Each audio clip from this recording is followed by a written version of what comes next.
What? నాకు పిన్ని వాళ్ళ ఇల్లు నచ్చింది. చిన్ని చెల్లి చాలా నచ్చింది. మంచిది కానీ నీకేం చెప్పాను? ఇట్లా ఎవరింటికన్నా వచ్చినప్పుడు ఇంగ్లీష్ లోనే మాట్లాడమని చెప్పానా లేదా? Talk only in English. ఎందుకమ్మ బిల్డప్? లక్షలు లక్షలు పోస్ట్ చదివిస్తున్నాను కదా, ఆ మాత్రం బిల్డప్ లేకపోతే ఎట్లా? So talk in English only. Okay. A few minutes later. అమ్మా అమ్మా అమ్మా, ఏమైందిరా? నాకెందుకు అబద్ధాలు చెప్పావు? I have already told you, whenever you speak in English only. Okay, Mom.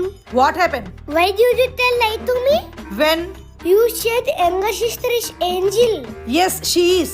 Then why didn't she fly when I throw her from balcony? అమ్మ బాబాయ్, ఒరే దున్నపోతా సచ్చినోడా, తలకు మాసినోడా, నెల తక్కువ ఎదవా, ఎక్కడ పడేసారో దాన్ని? Mom, talk in English please. Talk in English please. నీ పొందరా